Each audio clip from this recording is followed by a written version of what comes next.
So we're in the middle of a series talking about the church. So it's Not Daylight, where we feel like God is leading us. We're laying the groundwork for the future of the church. And the youth are in the middle of the same series, so I'm kind of cheating by doing this too, in both. But not just on Sunday. As leaders, we've been looking at everything. Who are the elders and deacons? What programs and ministries make sense to keep? Which ones end to start? How do we reach and serve the people in our community, literally right next to us and those around us? But we're not doing it on an island.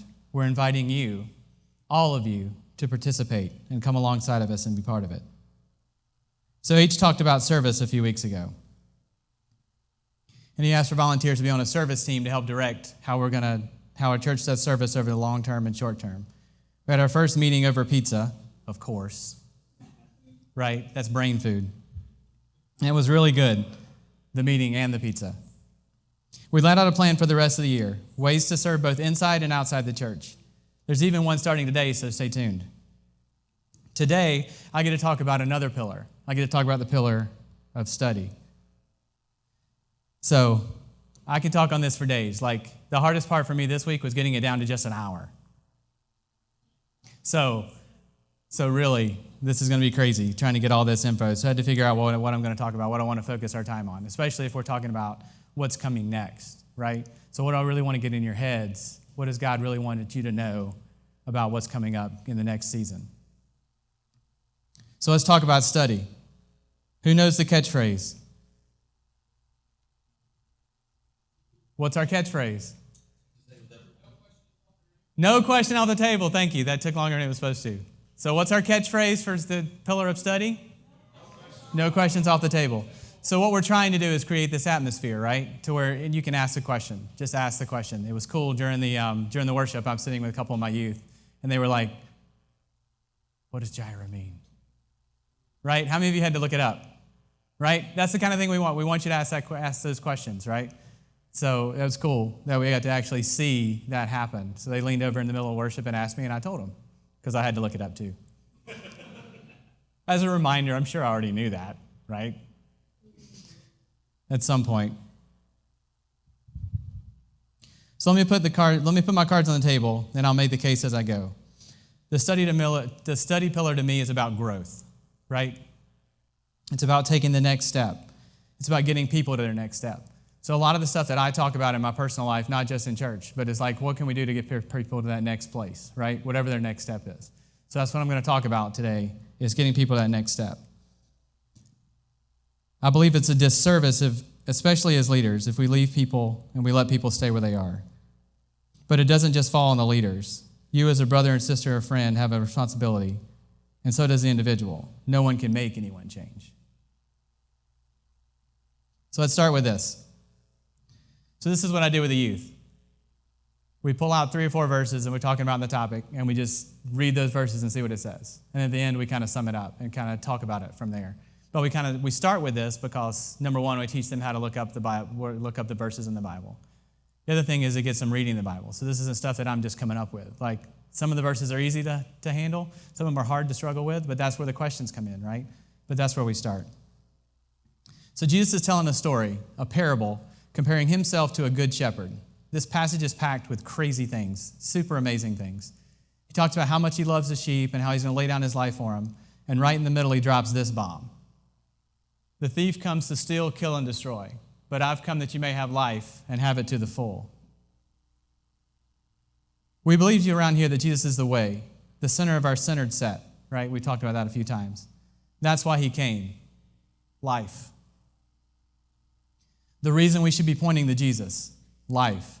The reason we should be modeling our life after Jesus, life. Following Jesus, life, as opposed to death, steal, kill, destroy. Now, there's a lot of questions around what that looks like and how it's done. And for some people, the simple question of asking that is true. That's what we're looking for, the questions. What we have to keep in mind is life, right? This is why Jesus did it. When Jesus came and interacted with people, he didn't leave them the same way, right? We have all these interactions with Jesus. We have all these healings, all these things that he did to heal people, right? We have the disciples. If you see the growth that they had, we just have a little piece of it, but you have the growth that they had over those 3.5 years or so that they were with him. He didn't leave them in the same place. There's the story of the woman caught in adultery, right? Nobody here is condemning you. Go and sin no more. He didn't leave her in the same place. He wanted her to grow. He wanted her to do something different. Peter had this life-changing moment where Jesus told him, you're going to deny me. He said, no way. Did it 3 times, right? What did Jesus do? He came back to him and said, hey, let's talk through this. And gave him a new commission, reminded him that he's still one of his. Jesus was showing them what it meant to have life. Now, not everyone bought in, right? This is where this personal responsibility part comes in too, right? We had the rich young ruler, the story where the guy comes to him and says, I've done everything I'm supposed to do.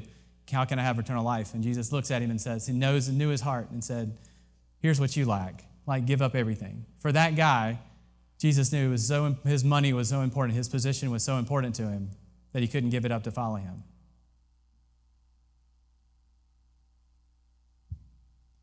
But in all of that, he showed them life. And we around here, Daylighters, are called to do the same thing. I could read this whole chapter again, but I'm going to start in verse 23 in Hebrews 10. Let us hold unswervingly to the hope we profess, for he who promised is faithful. And let us consider how we may spur one another on to good love and good deeds, not giving up meeting together as some are in the habit of doing, but encouraging one another all the more as you see the day approaching.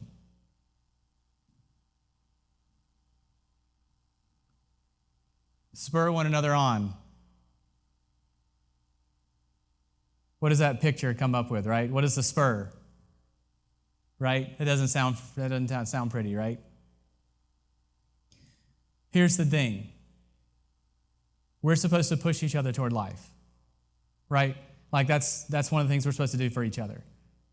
We're supposed to push each other toward life. Part of the job, spur one another on toward love or life. We're supposed to, and called to, even told to, help each other move forward. We're supposed to spur one another on toward love. We're supposed to, called to, told to, help move each one another forward. Part of our job for each other is to encourage movement. To spur is to motivate. Keep the questions coming. Keep the movement coming. Now let me stop just a second and talk about what I mean by next steps. Right? One of the things I talk about all the time is next steps. Give people the next steps. So we have a little Tilton in our group, right? Little bitty Tilton. For her next step will literally be her first step, right? We've got a couple of cross-country runners in here, right? They can step all day, way past a lot of us can do. There's a lot of us in here who can go a little bit and can go a little bit further. Some of us who are hurt or injured can't do as much, don't want to do as much. Some of us have so much pain that it's scared, that we're even scared to get up in the morning, right? But the physical therapist's message to all of them is the same. Keep moving. Keep moving. Don't lose what you have, right? So I can hear Claire, like my wife's a physical therapist, right? And I'm going through some crazy stuff with my arm. But I can hear her in my head, keep moving your arm, keep moving your arm, swing your arm when you walk, right? Like I just hear this in my head, right? Now sometimes it gets really annoying. I'm not going to lie to you. But like, what's her point, right? Her point is to push me toward life, right? To keep me moving, keep me using the thing, right? Even now I'm using one arm. Use both arms. I can hear her in my head. But that's the same thing in our spiritual life, right? Some are new to the idea of spiritual, right? Some are just taking their first step, like even asking the question of, is there a God? Just asking the question of, is there something bigger than me, right? Some people are in that first step stage. Some people are like running cross country. They're already way down the road. They're doing stuff. But there's always things they can do more or different or better. Or are they helping others or are they just running on their own? There's some people who are really, really hurt. Hurt by people, hurt by churches, hurt by life. They're hurt. It's hard enough for them to get up in the morning, right? Now to think about something else. Can you believe what people have done to me? They don't want to do that. See what the church has done to me? They don't want to do that. But what we're trying to do is create this atmosphere, create this space, create this idea that we want to work through that, right? It's all about movement. It's about getting to your next step. It's about moving closer to that life, moving closer to what Jesus wants for us, which is life. Not death, not steal, kill, and destroy, but life.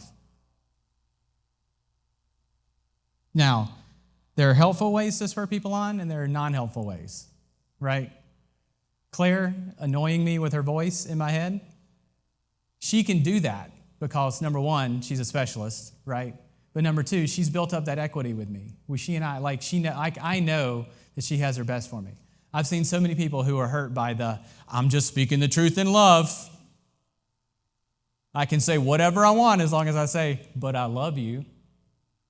Like, you know what I'm talking about, right? I'm just speaking the truth in love. I'm just saying what needs to be said. Do you have that equity? Have you had that space? Are you building along with them? Do you know where they are on their walk, right? Do you know what's going on in their lives? Do you know what's going on? Do you know what they're struggling with? Do you know why they're asking that question? Because people usually ask questions and there's something behind the question and there's another thing behind that question. So you want to find out what's going on. Like, that takes time. It takes more time to build relationship and be with people and interact with people and love on people. It takes more time, but that's what we're supposed to do. We're supposed to spur each other on. Now, the people you know, and you can see them doing the same thing over and over again, like at some point you're like, come on, right? But remember, the goal should always be life. It should always be pushing them toward the center, right? It should always be doing something, moving them forward, moving them toward life.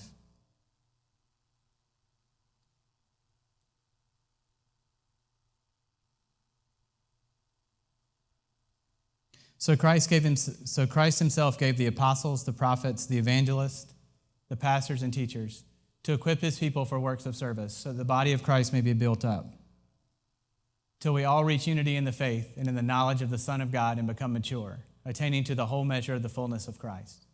Then we'll no longer be infants, tossed back and forth by the waves, and blown here and there by every wind of teaching and by the cunning and craftiness of people in their deceitful scheming. Instead, speaking the truth in love, we will grow to become in every respect the mature body of him who is the head, the Christ. What's the goal? Right, to become mature. Like, there's this really cool picture of someone being blown around by the waves, right? Like an infant just caught in the waves, don't know where they're going, don't know what they're doing. So when they hear this thing that comes over, I heard on the internet, and they swing that way. Well, then I heard this on the internet, and they swing this way. Well, I heard this. Well, somebody told me this, and somebody told me this, right? Like, you've seen people do this. They just swing back and forth. They have no idea where they're going. They buy into whatever the newest thing is, right? We want to be mature. Moving toward Christ. Moving toward the center. God has given people in the church gifts so they will become mature versus infants being tossed around. So we're supposed to do it, right? We're supposed to love on each other. We're supposed to spur each other on. We're supposed to use our gifts that God's given us to help people become more mature. I feel like part of my job is to keep you moving, to help you come mature, which means hopefully along the way, I'm going to ask you that hard question, which hopefully along the way, someone next to you is going to ask you that hard question. It's going to be more than, hey, how you doing? Sorry you had a hard week. Sorry you had a good week. Right? Like, I'm glad these great things are happening in your life, but what about this? At some point, like, that's my job. At some point, that's your job, right? If our job is to push people toward life, to push people toward Christ, to push people toward life, like, at some point, it comes down to having a hard conversation. I mean, parents, you know this, right? This is part of the deal. You want to love on your kids and you want to show them how awesome they are, but then there's some things you just want to get out of their life, right? There are friends that you have you have that annoying friend. If he just stopped doing this thing, it would be so much better, right? There's things you see unhealthy things in people's lives. So how do you get there? And that's what's different in every life. That's where it comes back to that conversation again. That's where it comes back to getting to know people, right? Everything's different. There's no, at Daylight, we don't have this class 101, class 201, class 301. We just don't have that because people are all over the place, right? That's not, I don't want to write this rigid thing where you can say, once you get out of 301, then you're a Christian, and then you can serve in the church, and then you can do, no. I want you to grow along where you are, what's going on. I want you to move all together. I want us to move together toward the center. And what that looks like is different for you than it does for me. And it's different than the person next to you. But we all get to do this, and we all get to do this together. Now, we've seen extremes, right? I'm listening to the Rise and Fall of Mars Hill podcast. There's extremes where the church has said, do this, do this, do this, and take this. And if you do this, then you're a Christian. If you're not, there's extremes that we take this, right? I want to make sure that you hear that's not what we're doing. That's not what I want to do. The whole goal is life. The whole goal is pushing you toward Christ. And there are times when you need to sit and heal. But that's not all the time. And that's not in all things. There's times when you need to sit and heal. But how can you move forward inside of that? How can you work through that? Even sitting and healing implies that you're healing, which is active, which is doing something. Your body just doesn't heal on its own. Like, it does stuff. There's all this cool stuff going on in there that your body heals itself, right? There's activity going on. So even in the, I need to take my time and not do stuff, right? You need to be doing something. You need to be healing. And doing that means interacting with other people. That means seeing other people who are in the same place. Or seeing people where you were a year ago, right? Like, where you are now in your healing, there's people who are behind you who are just going through that for the first time, right? When you talk about churches that how about people who are hurt by church, right? There are lots of people who are hurt by church. A lot of people going through stuff with churches. Like, I've been through that. I've done that, right? I'm starting to heal through that. There are people who I'm seeing that happen to or have happened to. I can help them with that because I've been there and seen that. People with addiction. My brother, God has done some amazing things in him and moved him from addiction to now he's helping other people with addiction, right? He can help people with addiction because he's been there, he's seen that, he knows what the signs are, he knows what people are struggling with. Clueless on me, right? No idea. I have no idea. That whole world is foreign to me. But Robbie can use that, and Robbie can do that because he's lived that, he's done that.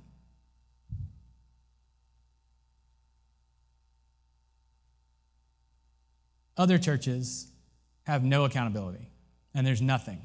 Like, just come as you are, sit where you are, do as you are. Like, whatever you are is fine. Like, do you see the other side extreme of that? Right? Like, there's a point at which I'm not helping you. I'm not giving you life because I'm just letting you sit in death. I want to push you toward life, not let you sit in death. So there's this balance. There's this balance as leaders, there's this balance as friends, there's this balance as churchgoers, right? That we have to find this balance between, I'm telling you exactly what you need. I'm going to spur you on and poke you on to what you want to do, what you need to do, and letting you sit and wallow in death. Like, there's this balance, and that's what's really hard. So every time I sit down to think about a new program, every time we sit down and do, like, what are we going to do with worship? Every time we sit down and talk about what we're going to do with service, like, there's this balance between, we want to make sure it's safe. We want to make sure it's like people can come and everyone can feel comfortable. We also want to make sure that we talk about the reason we're doing this is pushing people toward Christ, is pushing the people toward life.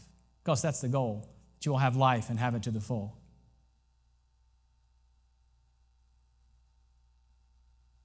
So how do we do it? Well, so H talked about a few weeks ago, we did the study group. We did the service group, right? We got a group of people together and said, hey, we're going to do some study. We're going to talk about what it means to serve in the church. And we want your ideas, and we want you to be a part of it. We want you to drive it. Well, the same thing is happening for us. This is the other group we're going to do. We're going to do 2 to start, right? The other one is a study group. So if what I'm talking about is firing you up, great. What I want to do is put together a team of, group of people who talk about what we're going to do as the next year, next future for what we're going to do for the church in this area of study. But what does it look like for us? I think there's really two big areas, and that's groups and events. So for an example for events, right? My first thing with Daylight was the demonologist. How many of you remember that, right? Like, it was this cool thing we put on, had nothing to do with Daylight. We just thought this was a cool speaker who would come in and talk about demonology and exorcisms and things around Halloween. It was perfect. It was amazing. It got me there, right? And I'm still here, so I'm sorry, whether it was a great event or not, right? But it created a million questions, right? And the next day we had combo with cool folks with him and had him answer some questions, right? It was really cool. Events like that. The last few years we've gone to the Q conference, which is just like an amazing time of speakers, like kind of like TED, but it's a little more Christian based, right? I don't know how the best way today, but it's asking these hard questions of things that are going on in the world, like robots and AI and all these cool things. Like, how does that relate? Like, how do we look at that as Christians? How do we think about this going to the future? There's events that we can put on, right? So there's the events that we can draw people to that just create questions, right? No questions off the table? Well, let's bring it in and let's talk about like why this is a question. The other thing is groups. Small groups, Bible study groups, book readings, events, event follow-ups, right? So what do we do after we have this great event about demonology? What do we do after we have this great Q event? Like, what do we do with that? Like, we've created all these questions. Now we need this forum to be able to do that. So right now we have 2, and I'd love to be able to do more. But right now we have a group that talks about the sermon and how awesome it is every Sunday, especially this week. The discussion is going to be amazing. So, but we talk about the sermon and what questions came up. Like, what'd you think of it? Like, he talked about depression. Like, what do we do about depression? Like, how does that look? Like, it seemed like an easy solution. How do we, like, you just ask those questions. And one is using the Bible. So we're studying the book of Acts on the other group. And there's a million questions that brings up. You just read a passage and ask the questions that are coming up, right? What other kind of groups can we have? What other kind of events can we have? How can we draw people to come to be able to ask those questions, right? And then how do we give them a forum to be able to ask those questions and discuss things that are going through? And then along the way, when you're in those groups, you get to know those people, right? You get to see where the pain points are. You get to see where the great things are. And you get to see where you can say, you're really amazing at this. Why don't you do this more, right? So, and on top of giving space to answer questions and ask questions and do things, you're getting to know that person. You need to know how they tick and what they serve and how they can serve and what they can do. But that's where you come in. Like, that's where I want a group of people to help drive this, right? I can come up with all these cool ideas on my own and you can blame me, but I'd rather blame all of us. So right after service, we're just going to talk for a few minutes and next Monday. So next Monday, we're going to get together, have a meal here, just talk about what it looks like to mean when it means no question off the table. How do we facilitate that? How do we spur one another on for good works? How do we push people toward Christ? How do we push people toward life?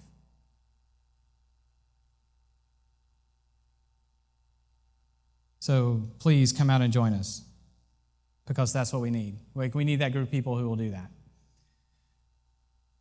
I have this passion about this, and I can talk about forever. That's why I had to put notes down, and that's why this is a little dry. I'm sorry. I'm trying to keep myself focused because I can talk about this for days, right? My heart for you is life. Our heart for you as a leadership team is life. I want each one of you to go the next step, whatever that looks like. So how can I do that, right? This is why I have notes, so I don't do this.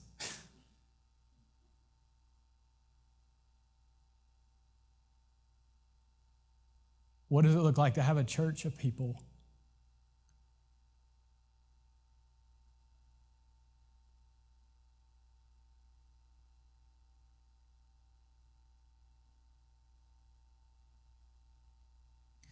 What does it look like to have a church of people who are moving forward together? Everybody in a different place. Everybody coming with different wounds and different things. But everybody working together to move forward. Imagine what that looks like when someone new comes in. Like, yes, we can point and say, we're serving the community. Yes, we can point and say, this is what we're doing to further God's work. Like, this is amazing. Look at what we're doing to help the needy. This is how we're feeding people. This is how we're doing racial reconciliation. This is what we're involved in. This is what we're doing. But what would it look like when someone new comes in and they know that we care about them and we want them to not be in death, but in life?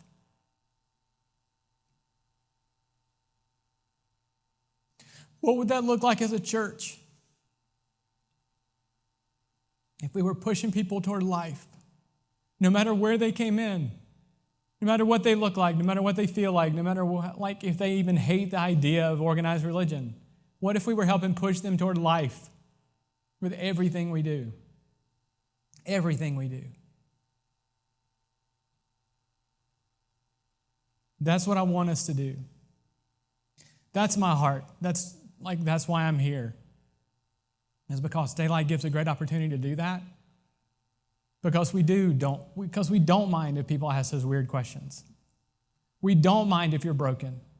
We don't mind if you're hurting. We want that because I want you to recognize that Christ is life and you don't want to sit in death. That He doesn't want that for you. He doesn't want you to be broken, doesn't want you to be hurt, doesn't want you to be outside. You're in. You're one of His. He wants to push you forward, wants to move you forward. What's your next step? Like I titled it, What's My Next Step, right? Like, what's your next step? What does that mean? And for every single one of you, it's different. For me, it's different. If I stop growing, then I'm in trouble, right? The same thing. What am I pushing toward? What am I looking for? What am I moving toward? So what if we had that church, that kind of church that was looking for ways to grow? And it's not a 101 and a 201 and a 301. It's not that. Now, do we need that? Maybe. To cover some basics? Maybe. But what does that look like? What does it look like to move toward life? So if you're crying, you're probably you need to be in my group. And I don't do this all the time, but as I get older, the more I do this, right? Someone had told me that a long time ago. I'd have been like, I just don't want to get old. Like, that's the one that tipped my scales. So I want you to hear, if you're here and going, or if you're here online, right, and this is new to you, right, welcome to Daylight. This is what we want. We want life. We want life for each one of you. And every one of you that looks different, and that's awesome. Each of you brings something, and that's awesome. I want you to have a place. I want you to have a voice. And we do that through our leadership teams. We do that through our teams. We do that through conversations. We do that with, call H, call Rusty. We want to know what's going on. We want to know how we can help. And some of it goes to our service team. And some of it goes to our study team. Some of it goes to people who just love on other people.